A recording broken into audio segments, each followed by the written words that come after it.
Today I want to tell you about just one more prominent Arezzo, and that is Corrado Arezzo de Spucches, who was the 9th Baron of Donnafugata.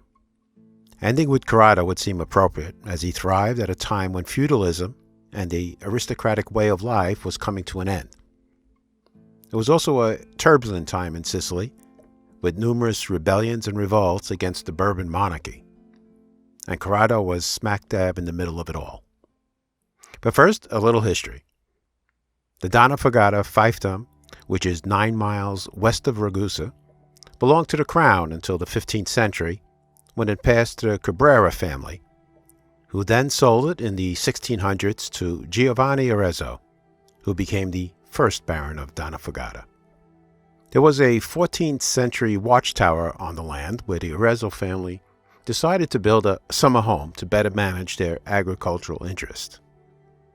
And over the years, the Arezzo home was added to, but it was Corrado, the 9th Baron, which added on the neo-Gothic and neoclassical structures to transform a summer home to what is now known as the 122-room Donnafugata Castle. Corrado was the first son of Francesco and Vincenza de Spucches, and was born in Ragusa on November 7th, 1824. He was well educated in the arts and could speak French, English, and German in addition to his native Italian. In 1848, when Corrado was 23 years old, Europe was in the throes of numerous rebellions and insurrections against the ruling monarchies. Corrado was very much part of this movement, and he founded and directed an anti-Bourbon satirical newspaper, El Gato, a role which earned him much harassment and prosecution from the authorities. But in January of 1848, the revolution succeeded and resulted in an independent state for 16 months. And during those 16 months, Corrado served as the representative of Ragusa as a senator in the General Parliament.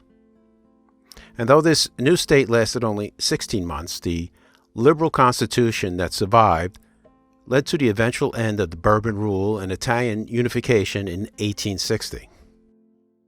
After the reunification, Corrado held a number of positions: governor of Noto, governor of Trapani, deputy of the Kingdom of Italy, senator of the kingdom, president of the province of Syracuse, and ultimately mayor of Ragusa.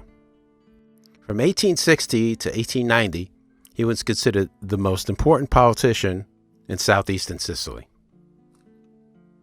He did have his detractors, however. He received much criticism for using his power and influence to have the construction of the Siragusa-Gela Railroad diverted to pass right by his castle instead of the originally intended Santa Croce. Needless to say, the residents of Santa Croce were none too pleased. He was also put on trial at one point for having the audacity to criticize King Vittorio Emanuele, the new government of United Italy, and the Piedmontese army. The somewhat notorious trial and the events surrounding it were the subject of a book, El Processo, by Mimi Arezzo. But in addition to his political life, Corrado was a man of great culture and refinement. He was a botanist, a painter, a poet. His volume of verses, The Harmony, was highly praised by critics of the time. He filled the Donnafugata castle with great works of art and his gardens with exotic specimens from around the world. The castle became a center for intellectuals and artists of the time. Corrado, like many Arezzos, was also a philanthropist. It is said that there's a whole street in Ragusa of homes that Corrado provided to orphans upon their marriage. And in the winter of 1893, when a severe drought and famine gripped Sicily, he distributed over 1,000 soups a day to the needy for 2 months. And towards the end of his life, he had plans to build a municipal hospital for the poor, but he passed away before the project could get started. I don't think it's a coincidence that his granddaughter, Maria Paterno Arezzo, ended up completing this last dream.